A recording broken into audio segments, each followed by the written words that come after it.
Namaste and in lak'ech, and welcome to this episode of One World in a New World. I'm your host, Zen Benefiel, and this week's guest is Daimon Sweeney. He is a master of neuromastery, and he's got a wonderful technique that could probably work for everybody, but you got to go to his website to try it out, and we'll encourage that. For now, we'll just know that we're going to have a dynamic and in-depth apocalyptic chat with him in just a moment. Stay tuned. You're going to love it.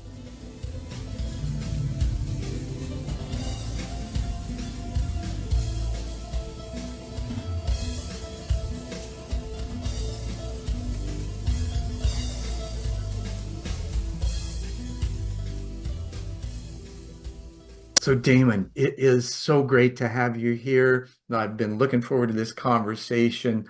Thank you so much. I'm delighted to be here. Thank you, Zen. Wonderful. Now, as you know already, we dive deep into this bereft area that most of us have of talking about what's going on inside, how we connect with that inner awareness, voice, wisdom, intuition, whatever you want to call it. We have many names for the same thing.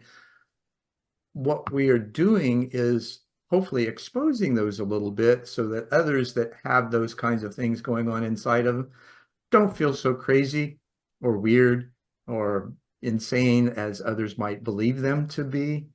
It's a natural process, and that's what I hope to be an example of and to show with others, such as you, in conversations that dive into that and that matter to all of us. So I appreciate your willingness to be vulnerable enough, easy for me to say, to go there. Sounds good. So speaking of going there, when obviously with what you're doing with Neuromastery, and we'll get into that a little bit later, what prompted you, what got you involved with this understanding of your interconnection? And did it happen early in life? Or later? What was it like? What were you going through, and how did that manifest for you? Well, I have a story about that inner voice. The first time I consciously encountered that, I was in second grade, and we were going through a workbook, and I guess that was the curriculum for the year. And I did a page of the workbook, and I was done, and everybody else was still working away. So I just turned the page and did the next page, and before I did that, though, this voice said, "This is." I don't remember words. There were words, but it's like, this is a big deal. Like this is a moment. This is significant. Yeah, it's more like that. Like this is significant. And Yeah, there's a sense. Do you remember what the sensation was, how you felt in your body at all? Can you yeah, recall that? yeah. Well, when these voices come to me, there's two ways they come, but it's just words. It's just a quiet voice, and it's easy to ignore, always to my peril. Uh, Isn't that so true, right? And so this voice just said, like, this is significant. I mean, it didn't use those words, but that's what I remember. Like, oh, this matters. But being seven, I didn't put any significance on that. And it Sure. was, and my response was like, yeah, okay. And I just turned the page and did it. And turns out I finished the book. Must have been a pretty well written workbook, because all I needed was the instructions on the page. And it was math, I think. Hmm. Um, and so I finished the book, and then I didn't have anything to do. And so I started trying to help the other students, and that got me labeled as being disruptive. And um, and so then I got skipped into third grade without any warning or any preparation or any follow-up or tutoring or anything. And I'd missed half a year of their math. Hmm. And then it happened again the next year. I got skipped from fourth to fifth grade. And Those so darn workbooks, right? if I had not turned that page, my entire life would have been different, because getting skipped like that was an extremely traumatic experience for me. Oh, no doubt. I experienced that. I had a couple of friends that ended up in my grade that were double promoted, and just noticing first off, the emotional maturity that lacked. They were kind of freaked out with, even a couple of year old students or older students, and it set them apart. And I'm sure that they felt distanced from everybody else too. So I'm sure that, if you felt that way yourself, that was a really hard time to get through, because you want to connect with other students, right? And you don't want to be outside looking in. Yeah, well, I was pretty much outside looking in anyway. I mean, that was my experience Or in life. inside looking out, as the case may be, right? That too, that too. So yeah, that first day actually got some detention because I didn't know how to do the math they were doing. And then I was freed and I went over to play with the second grade boys gang, of which I was one of the leaders just because I was bigger and I could out wrestle them, and that's all it takes. And so I went to play with them and they all masked up, and one of the spokesboy said, "We're not going to play with you. You're a third grader now." And it crushed me. It really crushed me. I just went off and I cried. And that day, my consciousness goes down to black. It sort of flickers down to black, and I don't remember anything until my first day of fifth grade. Yeah, because that was It's interesting how, and I'm sure that, if that happened to you, it probably happens to others, where you just blank things out in the memory process of those traumatic periods. Now, do you think it's significant to go back and harvest those? I've never been able to. I've tried, and I don't think it's worth the effort. There are other things I find Okay. useful. Often it isn't, because you don't necessarily have to drag the past in order to harvest it. It's just, okay, I learned, and you move on. Yeah. Yeah. And yeah, those memories seem to be gone. And it was just like third or fourth grade. So who cares? Yeah. Nothing's really significant happened in those classrooms. But anyway, I just said that because that was the first time I experienced that voice. And then what else would you like to know about? What was your question? As you grew older, though, did you talk to others about it at all? Was there a point when you did look back or had a point of reference that uh, gave you some insight as to what others were going through during that time as well? No, I didn't talk to anybody. Um, I was pretty isolated as a child. I Mhm. mean, I didn't have any siblings. I had some half siblings that were at least 12 or more years older than me, Mm. but nobody my age in my house. And my parents basically didn't talk. And, so I really didn't. And even in first grade, I was, some people, yeah, I just didn't know how to communicate with other kids. So I just didn't. So I grew up fairly isolated. And then I was 2 years younger, through all the way through Yeah. high school. Yeah, And you kind of had the cards stacked against you, eh? yeah, a bunch of stuff. Yeah. Like the second grade boys gang was the last thing I had going for me, and that collapsed. And then I just blacked out. Went into a freeze response. Yeah. Uh, Yeah. So how um, did you progress from there? When did you next notice that you were at least feeling somewhat connected? well, that's been a lifelong journey for me. Um, so Honest answer, for sure. yeah, still happening, still Yeah. happening. Um, so the next, I guess, major turning point was when I was in college. And I realized how messed up I was. I was like extremely depressed, and I realized So what I did was I started looking for a meaning for life because I didn't have any sense of that, and everybody around me was like going through their motions of picking a major and getting a degree, and they had career plans and Hmm. relationships and all that, family. I couldn't relate to any of it. Somehow in my frozen state, I had missed a whole lot of social programming. It just wasn't there. I didn't have any programmed direction. Well, Right. you missed a couple of years of it, I missed more than that because I potentially. was Yeah, in. but I mean, even in pardon for the but, and that those missing years really make a difference because they're so important in the developmental stages of children. Well, that could be. Also, I was shut down at home and I did not have good models at home. Hmm. My mother was a very nice person, but my father was extremely toxic. I just stayed away from him as much as possible. I shut down. I shut down having emotions. I shut down being aware that I was a person, to Hmm. avoid his attention. And then the second grade thing came later, but then that family thing kept going on. So So you kind of felt like you just needed to stay out of the way, huh? I needed to stay out of the way. I avoided him at all costs. Yeah. Yeah, that's He was tough for never a kid. physically violent. Yeah, So but still, that distance with others, that's just that's kind of excruciating because you don't want to be alone, right? well, to me, it was not excruciating because it was the only thing I knew. Hmm, good point. Good point. I mean, Yeah, if you don't know any better, you can't have a reference. if somebody else had popped into my reality, they probably wouldn't have liked it at all. That would have Yeah. been excruciating for them, but I didn't know any better. So, And that's one of the things, as we grow older and we look back and we expect certain behaviors from adults, right? And they don't offer them. So we have these expectations, right, that aren't met. And we don't really consider that, they're living what they learned early on. And maybe someone that hasn't cared enough to say, I see you doing this. How about looking at this, or inquiry as to what's going on with them, as to how you could help or maybe assist their lives to be a little better. yeah, none of that existed in any form. Yeah, Yeah.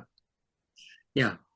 So the next major turning point was, realizing in college how messed up I was, and I sort of assigned myself a koan. I didn't know what a koan was, but um,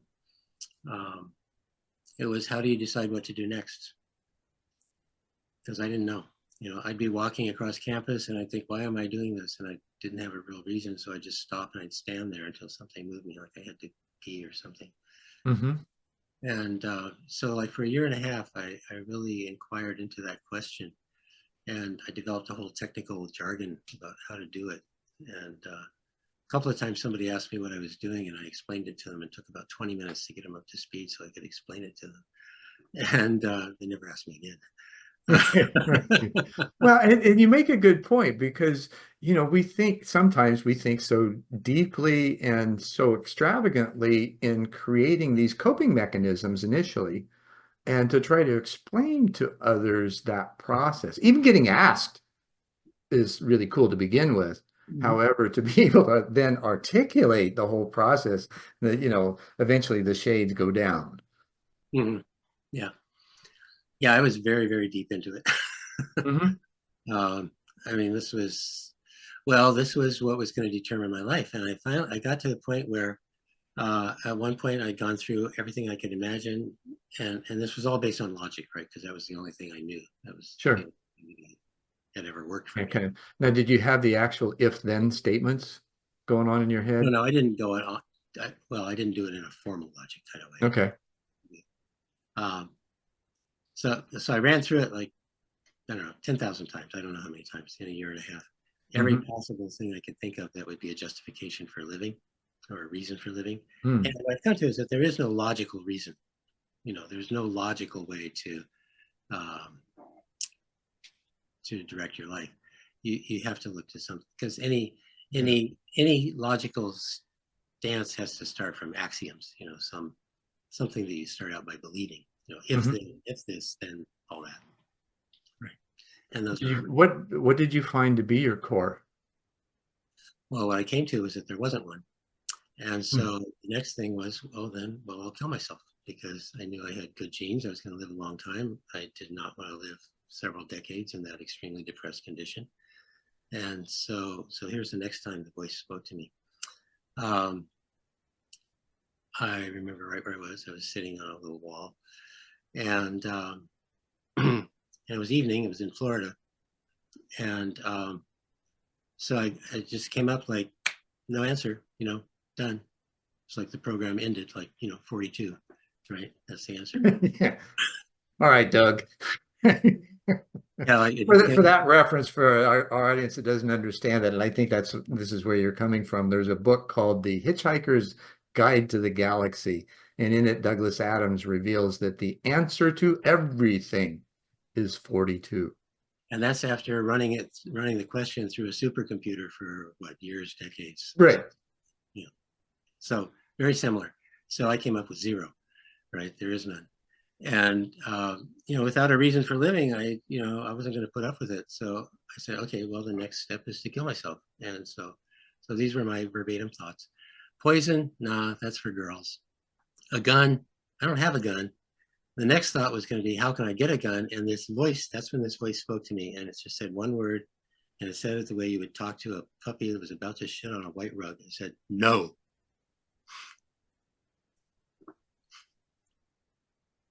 Now, that's a bit of a wake up. How did you respond to that then? I could not disobey. It was a voice of authority. And I don't try to say what it was, but it was so powerful. What was the sense that gave you the understanding of the authority that it had? Oh, it's just like physical. It was like, there's this thing called the voice of command. Mm-hmm.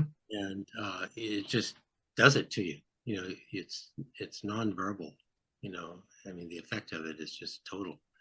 Well, you sense it rather than think it. Is that a fair statement? It was not a cognitive process. No, it was just no. It just stopped everything. Everything stopped in its tracks. And so I turned back from that path, and I never, I had, it came up many times, but I never seriously considered it because I'd had that experience. Right. So the beginning sounds like it's like, okay, so now I've experienced this or found this nothingness, which. But there is nothing. It wasn't nothingness. It was just like blank. There's nothing there in a negative sense. Okay. And without the qualification of it, there are numerous indicators now that we're missing an integral part of our understanding of reality, and that is the nothingness from which all things come. Yeah. We haven't traced it back to that and the understanding that we're co-creators as well. Right. So I got an inkling of that. So I was sitting there like, okay, I didn't have anything to do, right? I wasn't committing suicide. I had nothing else to do. So I was just sitting on the wall there. And it was evening in Florida, and the mosquitoes would come out for about an hour in the evening. I just watched one land on my arm and kind of do its little exploratory pokes. And then it found its place and it stuck its back end up and it was going in. And I watched my body. I literally watched my body get up and go inside to be away from the mosquitoes. And I thought, there's something else going on. That is a form of intelligence or wisdom or something, and I don't know what it is, but now I see it in action. I'd been too busy thinking. You experienced it. I experienced it. Yeah. Yes, my body knew enough to get up and deal with the mosquito, right? Which was not coming from my logical mind. Revelation, right? So an apocalyptic moment. It was. It changed everything. So then, from then on, I didn't know what else to do. So I just kept on watching my mind because that's what I'd been doing anyway. Doing mindfulness at a deep level. And I was doing, cognitive behavioral therapy on myself before I ever heard of it. I was thinking, well, okay, this thought leads to that. And, so what if I change that thought? And so on. And then I went to the Rochester Zen Center, because Zen had always had this sort of cubbyhole in my mind. Anything, I didn't know what it was, but anything that came along labeled Zen got stuck in that cubbyhole. And so one of my classmates had been there and talked about it. So I went to the Rochester Zen Center. So that's how I transitioned through that. In the process of going into the Zen Center, and Zen, of course, is it's kind of like observing what is and just being okay with it. So there's this emotional distancing that takes place in the observation, because we operate emotionally, right? We're pulled or pushed or in flow and feeling joy, that's an emotion, or we're feeling this attraction or distancing, which is also kind of an emotional thing related to how we feel about what's going on in the moment. How did that experience then lead you into your discoveries that eventually became Neuromastery? Is it fair to go there yet? Yeah, we can, but the path is not Fill as in the obvious. gaps then. Path is not as obvious as you are guessing. Um, so yeah, so I basically dedicated my life to getting out of the deeply stuck places that I found myself in. You Mhm. know, and one thing that I have found, that one of the most effective things I found is to put myself in a situation where I have to learn. So that's what I did at the Zen Center. You know, surround myself in a context where Right. learning. Well, and that's wisdom, right? This is what we're told by every sage and master is like, if you want to do something, put yourself in the situation where you're uncomfortable and have to learn. Yeah, right. Where you're surrounded by it, that's the only option, really. Yeah. That's what's normal. Or Bendo says, in order to find your center, you got to step into the middle of chaos. That might be a little extreme. It works. Yeah, it does. It does. Yeah. Yeah, that would fit very well with how I do things now. Mhm. Not chaos, though, into the felt sense, but we'll get to that. Well, as a cognitive scientist, you realize it's not chaos. It's just patterns we don't recognize yet. That's right. Exactly right. Yeah, I agree. Um, so I was basically on a quest to free myself from this deeply shut down condition that I was in from my childhood. Mhm. Because I knew I had a lot of potential and it was like locked away, you know, in a dungeon, and it was just very frustrating. And so I proceeded to spend the next 40 years trying things. Um, I lived on Stephen Gaskin's farm in Tennessee, if you ever heard of that, and was involved in an esoteric Would that Christian. be considered kind of a kibbutz? No, it was a spiritual community. It was like a hippie spiritual community, but it was serious. Uh-huh. Um, yeah, Stephen was well, I won't tell his whole story, but anyway, um, he was a remarkable person. He had some great insights and was a very eclectic, Hmm. synthesizing person. Taught me that there was an up and a down in energy, and that you could deliberately move up, out of down, and you could All by choice, right? a choice if you understand. You're right. Therein is the Yeah, challenging moment, right? Do that was you understand, and how long is it going to take you to understand? well, yeah, and it's not a black and white. It's just more and more skill. Sure. Well, it's layer And upon layer, right? It's precept upon precept. We build on previous knowledge and test it and then move forward with that yeah, information and yeah, you get more inquire and more what's skill. next. Yeah, there were people on the farm who were called vibe mechanics. Like you get there and you'd be told 25 times a day, pay attention to the vibe. And it was like the energy flow among people, Hmm. the context of invisible energy that people were experiencing. And after at first, you know, I had no idea what they were talking about, but after a while, you get it. You know, there is this connection, there's this communication going on all the time, and if you pay attention, you can start to notice it. Sure. You know, you remind me of woman I went to see. It's been the late 80s. She was doing workshops, had Huna training, and she was doing a workshop on how to measure auras. And I thought, oh, this is going to be interesting. So I drove a couple hours there, showed up early, and said, okay, yeah, gave us the time to say to have a really a mini example of it. And what she did, she used a couple of dowsing rods, and we're in a 40-foot square room. She stood in one corner, I was in the other. She had me close my eyes and think about three different areas separately, of course, and as part of the process. And that was the past, the future, and then the present, and to actually go there as much as I was capable of in that moment. So we did the past and the future. She cleared the rods, came towards me, stopped where they opened, had me open my eyes. We marked the spot on the floor. She went back and did the future, marked the spot on the floor. Then she picks up a rock out of a windowsill, puts it in my hand, says, now focus on this.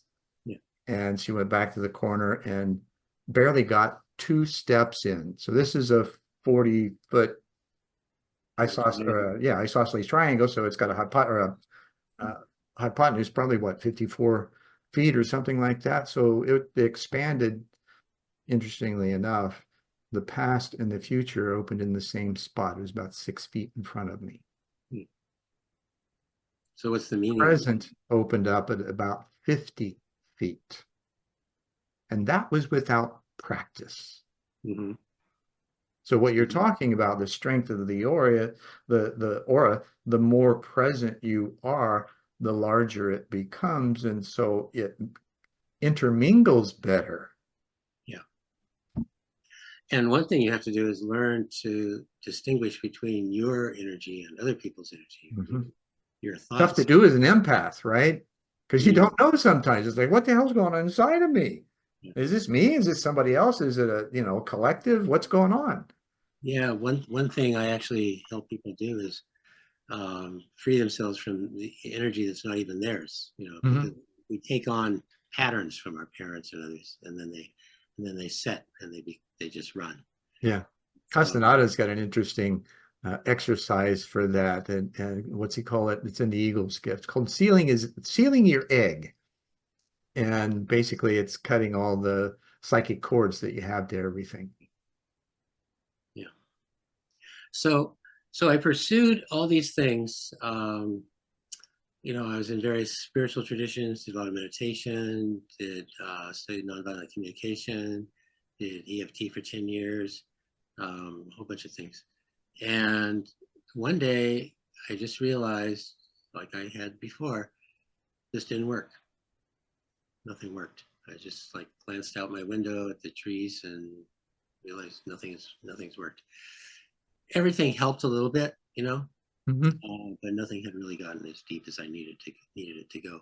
And I realized not only that it hadn't worked, but it never would work and couldn't work because Well, that's tremendously self-aware and takes a lot of self-examination to discover that, right? And how often do we see others self-examining? not as often as we would like. I think so. Now, do you find, we'll get to that a little bit later as we talk about neuromastery. So continue, please. Well, so at that moment, I realized nothing has worked, nothing that I know. I'd done everything as well as I could, and so it wasn't a matter of trying harder I didn't know anything else I could try. I'd done everything I knew about, Mm-hmm. and I realized it was all operating at the wrong level. And in that moment, my mind went silent, just totally silent, and same as after that voice had told me no, just went silent. Those are the two times that's ever happened. And so in this moment of silence, this question floated in: why is it hard to change? Nobody ever asked that, right? We just try to change. Mm-hmm. I asked, why is it hard to change? And I've always looked to evolutionary psychology as a way of understanding us, because we're basically hunter-gatherers with more stuff. Sure. And so that immediately turned into, well, why would it have been advantageous for our hunter-gatherer ancestors to have change be resistant, hard? And so that opened up a whole new direction, and understanding started coming to me and information started coming. It was like this ongoing epiphany, and I've been pursuing that ever since. Hmm. Now, do you find so this you referenced the silence a couple, three times now. In being able to enter that space, do you think that, our minds are computers, right? Would that be a file that you could reference when you find those sticky situations and enter into over time as you learn the discipline to do so? Well, I think there's probably two levels to that, as you asked me that question. Mhm. One is something you can learn to do, and one is something you cannot learn to do. So, The paradox, right? so you can learn to quiet your mind, yes, and connect to larger sources of information or whatever. This was that moment I just mentioned was more like it was more like a shock. It was more like shock. It's not something you could engineer deliberately Mhm. yourself. I mean, that's what a master might be able to manipulate a student into, right? Like some of the Zen masters, they slap their student across the face with a slipper, or even break their arm, or Right. do, Did do you ever something realize the master was you? do something that makes them stop.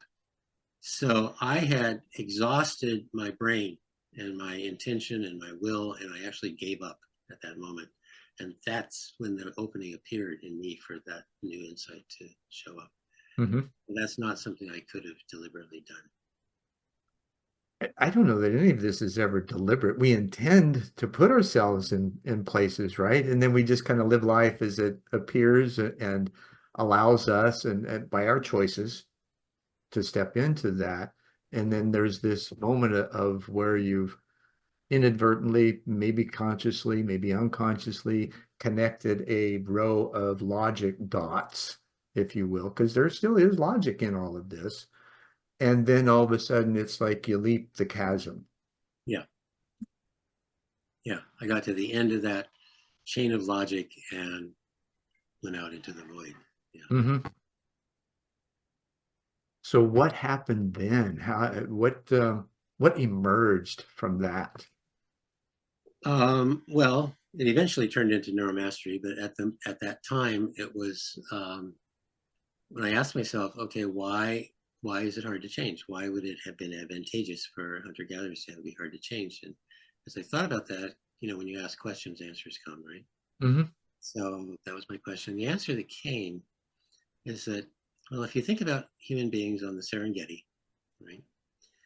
Uh, we're slower than big cats and hyenas and other things that would like to eat us. We're soft-skinned. We're not as strong as those creatures.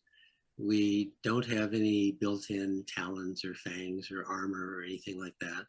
So why are we not just lunch meat? You know, so Mm-hmm. it's because Tastes we, like chicken. yeah, tastes like chicken. I don't think they had chickens there, but Right. anyway. Uh, Hmm. uh, if I had a chicken, they say, "Oh, it tastes like human." Exactly. So the difference was that we had culture. We had learned stuff. Through trial and error over hundreds of thousands of years, we had learned how to make tools and weapons and how to cooperate, and we learned language and how to make how to deal with stuff.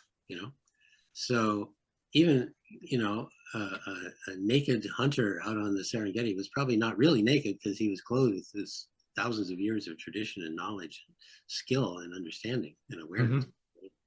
And probably had some tools with him, right? Well, and there's enough science now in the referencing of cultural memes and creodes and memories that are in place still today that we come up to either reference, engage, or transcend. So, so where I went from there was that transmitting that culture was mission critical for the species and for the group. Mm-hmm. And so we evolved to do that. So, and we do that through implicit learning, which is the learning that happens without you even knowing it. It's the way we learn language. There's no moment at which we learn our native language. It just Right. soaks in over years. Or how we grow up at home. We don't realize what we're learning until later. All that, exactly. That's Yeah. right. And so we are born hardwired to soak everything in. Like for the first 7 years, we're living in basically an implicit learning. Like Aristotle said, give me a child until he's 7 and I will show you the man. Right? Mm-hmm. I'm sure it works for women too. Um, so Yeah, there was no intended gender bias there, I'm sure. not intended, that was just the settings that he grew up with. Right? Yeah, exactly. So I call them settings. So any complex piece of machinery has settings to keep it in its operating range. Mm-hmm. And so we are, among other things, complex pieces of machinery. And we have Absolutely. physical homeostasis for temperature and air and food and water and things like that. And we also have a mental, social, emotional homeostasis. And that's what needs to get established when there's a newborn into, say, a tribe. It has to learn the ways of the tribe, Mm-hmm. the band, whatever it is before tribes.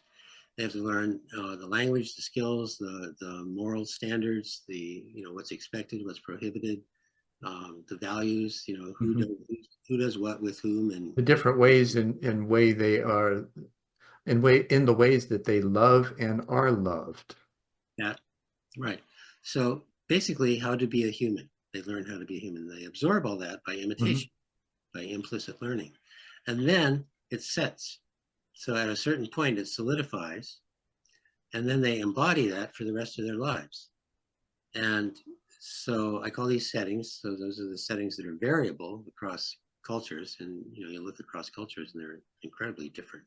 Right? Mm-hmm. Um, so so a newborn nervous system is like soft clay, and it gets pressed into the template of the older people around it, and it takes on those particular settings, just like a vinyl record. And Mm-hmm. then it sets, and then it's the template for the next generation, and so on. And this all happens unconsciously. It's unavoidable. It's extremely precise. It's an incredibly beautiful system for passing on culture. So in reference to the album, does it suffice to say we are hard pressed to change? There's a big pun in there, like we're hard pressed and we don't change because we are hard pressed. Mm-hmm. Yeah. So and then we're getting to why is it hard to change? So that's how we acquire being the way we are, is through exposure to our family and our culture and traumas. And then those set. And so now there are two reasons that it's hard to change. One is that evolution assumes that, to anthropomorphize madly here, evolution assumes that whatever you've learned is valuable and should be passed on, right? Mm-hmm. Because in those groups, anything that was not viable, the people died, right? If they got too far out, something would take them out of the picture. Right. So they had this sort of natural editing function, right? And we don't have now, and that's an important point.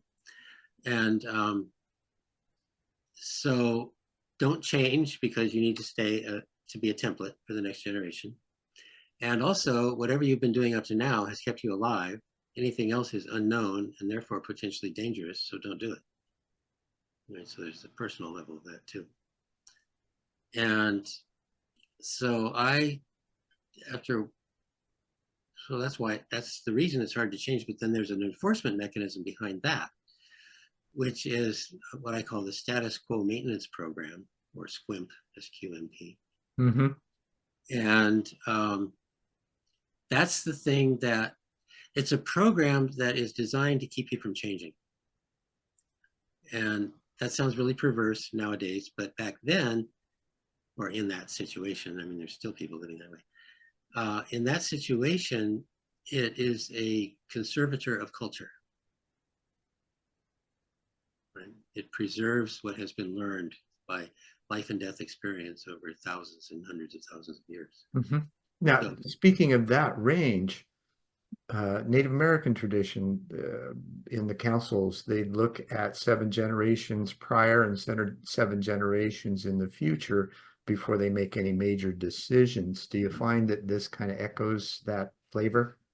yeah, except it's not intelligent. Hmm. It's clever, but it's not smart. It's clever because it knows everything about you. It knows exactly how to stop you, and it never sleeps. So everything we call self-sabotage or resistance, that's the status quo maintenance program working to keep you from changing. Okay. So you can remain. I grok. Hmm? I said I grok. Yeah, good. And little Heinlein in there for those who enjoy him. Yeah, Heinlein. And there's a group SQMP too. So if you've ever tried to change a group, you run into the resistance, right? That's the group SQMP, changing. So it's a maintainer of what is. And so, and I say it's not smart because it will prevent you from doing things that are good for you. Mm-hmm. Well, I can see reference in, like, in the professional realms. For a couple of decades, I did partnering workshops for building road and bridge construction.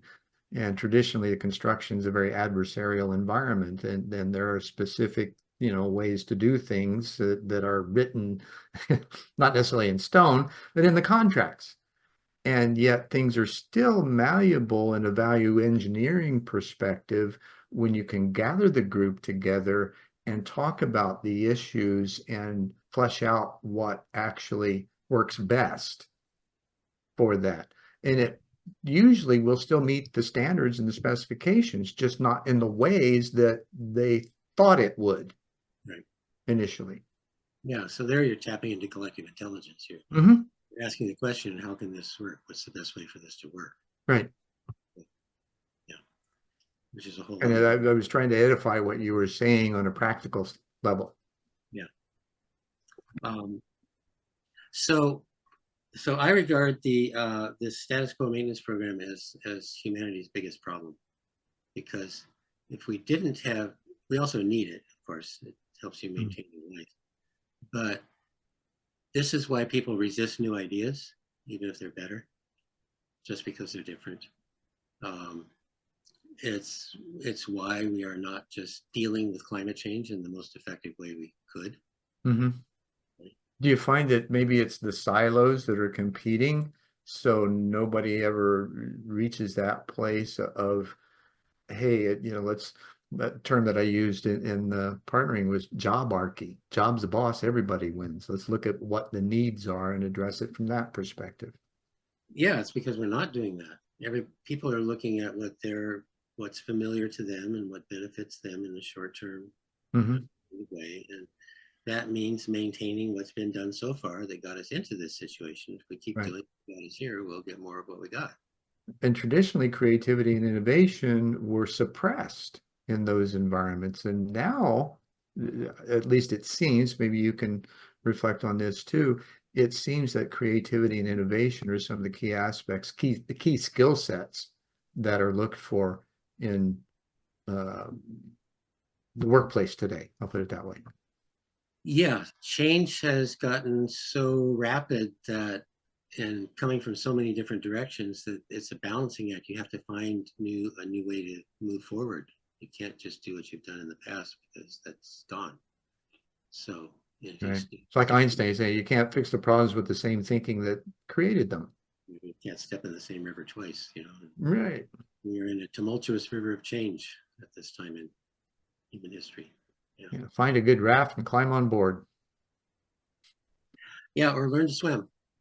Exactly. So how then did this evolve? I think it may be an appropriate time. How did this evolve into the neuromastery? Well, I'd been doing EFT for 10 years, emotional freedom technique, or tapping, uses meridian points to create change. So I knew that worked, but I didn't really believe any of the models of why it was working. None of them just really rang right for me. Sure. And we often try to explain stuff that works without really knowing how it works. Yeah, exactly. But then I came across this book, Unlocking the Emotional Brain by Bruce Eckert, which is about memory reconsolidation. And that really shifted my thinking. I mean, he says in my interpretation of it, okay, step back. It's all neural networks. That's one of my axioms. Okay, so all the things we've ever learned, all our traumas, all our self-concepts, all our beliefs, desires, fears, basically everything that makes you who you are is ultimately, fundamentally a neural network. Right? It's physically embodied in neurons connected up in certain ways in your brain. And so this research, memory reconsolidation, identifies the 5 steps that your brain uses to change its learned patterns. So, spoiler alert, here they come. Get your pen and paper. So if a behavior, a belief, a fear, if they're all neural networks, that's like my version of E equals MC squared. It makes everything into a neural network, right? So you can approach it in the same way, right? It's not like you have to deal with depression this way and anger this way and disappointment this way. And so, you don't have to need a million different approaches. Generically one approach, of course, there's variations. So yeah, the 5 steps are: you identify the neural network that you want to change. And that could be like your mother. You think of your mother, right? Or your father, or anything, an event, a memory. So you identify the neural network, you activate it, and all you have to do is think about it. to activate it. Like if you think of a, lemon meringue pie right now, you probably start salivating. Right? Strawberry rhubarb for me. Oh, strawberry rhubarb. Oh God, that was one of my favorites. Oh man, thank you. That memory. My mother used to make that. Okay, and so you identify it, you activate it, and then you interrupt it, and that's very important because when you interrupt, and what you interrupt is your brain's expectation of what's going to happen. So if something new shows up, your brain says, "Oh, something new is going on. What is that? Is there something that I need to learn here?" And what happens then is your synapses, the connections between the neurons, become labile. They become available for change. They haven't changed yet, but they're available for change in a way that they were not. So by interrupting it, you've created a new brain state, one that's open for learning. Like hitting the pause button. It's like, okay, what? Okay, you got my attention, what? Yeah. If you don't do anything, it'll just go back to normal. But it opens a window, a time when you can introduce new information, and the brain will just take it right in if you do it well enough.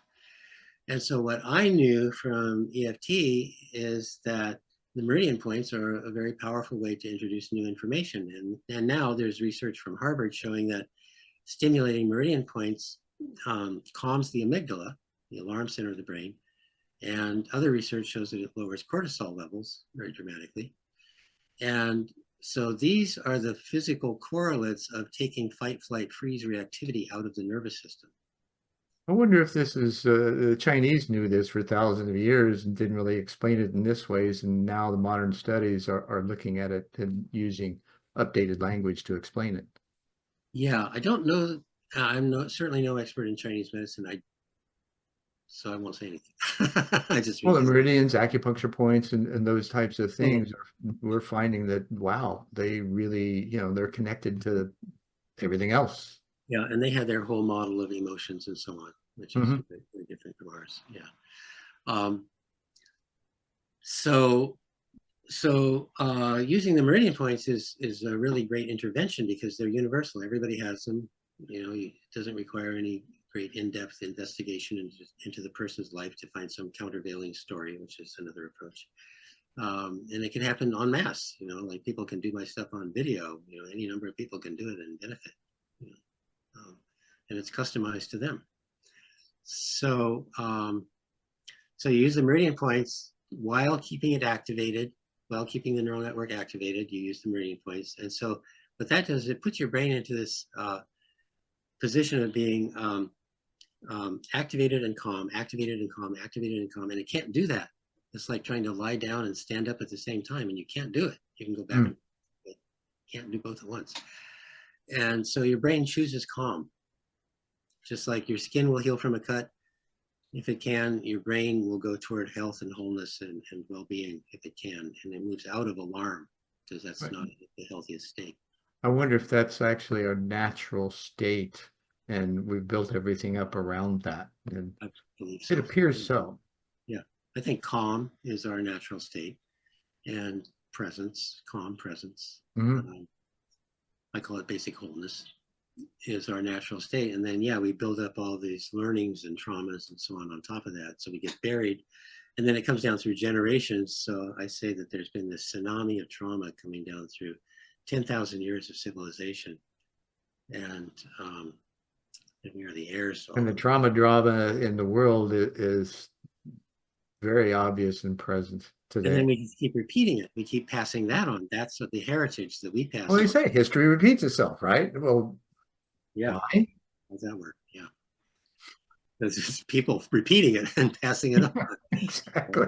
It's like it's status quo, right? It's the way we've always done it. So we're going to continue to do it this way. Exactly. It doesn't work, but we're going to do it anyway.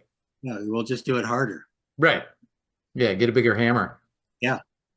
Yeah. Brute force doesn't work. Get a bigger brute. Yeah. Right. So that's the way it's happened, right? So then you can track the change in various ways through imagery or the felt sense, how you feel, and various truth testing kind of things. How true does it feel? And so 0 is my favorite number, getting down to 0 reactivity on that thing, because then that really frees up your nervous system to go wherever it wants to go.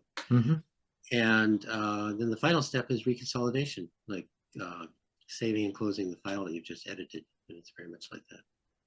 Yeah, how do I want to reassemble this? What would I best actually, I serve actually, me? I actually don't go there. Okay. In some ways, I do. But I don't try to construct it because I have a lot of faith in the emergent intelligence of the system. I think our nervous systems are incredibly intelligent. They know everything, but you have to ask in the right way. Totally And agree. Totally. And that's the right way, or not maybe the right way. The question, right? How do I? Or how does this come back together and just being like Rilke, just living with that question. the question, yes.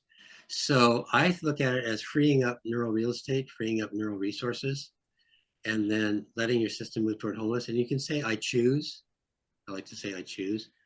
And that's not original, but I like to say, I choose because What other way is there? I mean, it's all about choice. So wouldn't you start with I choose? well, you wind up there. You can explore different options. Say, I could do this or I could do that, and I choose to do whatever would best support my highest well-being. Absolutely. And let your system decide what that is. Yeah. Now, the system, let's talk about that for just a minute. And thank you so much for exploding those points and exquisite explanation. Thank you. Does that also kind of bring up the three brain system, the gut, the heart, and the head, and the ability to incorporate the body back into the process? Yeah, the body has a central part in the process.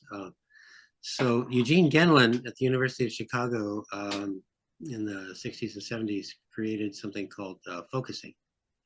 And he was interested in which forms of psychotherapy were most effective or therapists. And he found that he could, in filming his sessions, he could determine in a few minutes which clients were going to get better and which weren't. And it was not based on what the therapist was doing.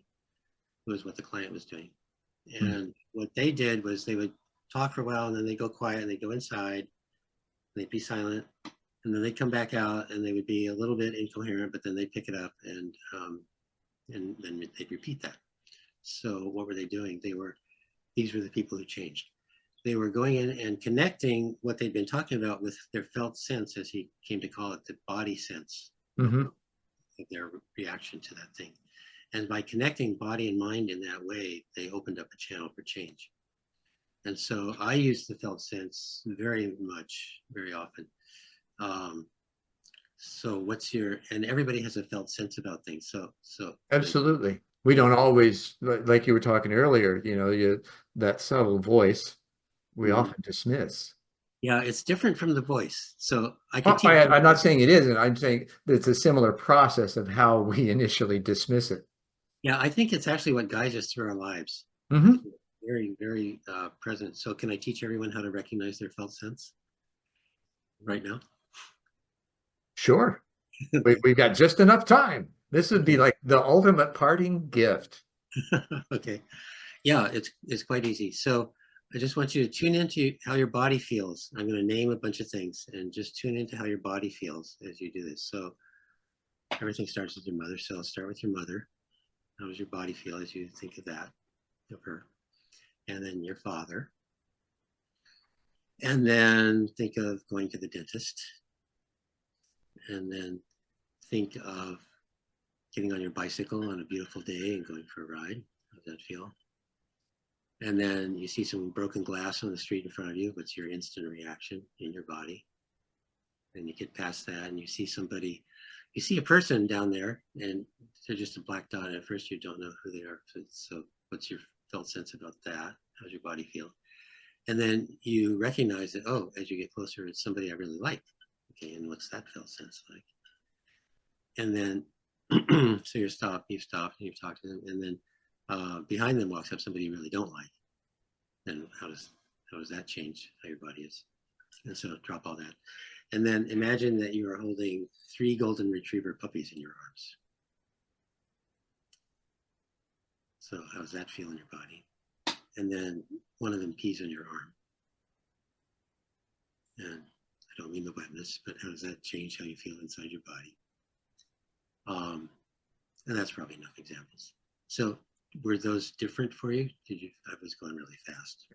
Oh, absolutely. You know, when you mentioned mom and dad, I have two of each. I have birth parents and I have adoptive parents, both of which I've met. And so it gave me this, oh, wow, how fortunate I was kind of feeling. Right. So I don't judge it. It's just the reaction, and it's basically an approach avoidance thing. So I divide Hmm. everything into expansion and contraction, all feelings, emotions, and so as you're going about your day, you're having a felt sense about, you know, go here, go there, cross the street, don't cross the street, yes, food, no, whatever, and that's true about important issues too. So if somebody has um, a problem with somebody, they're going to have a felt sense about that person.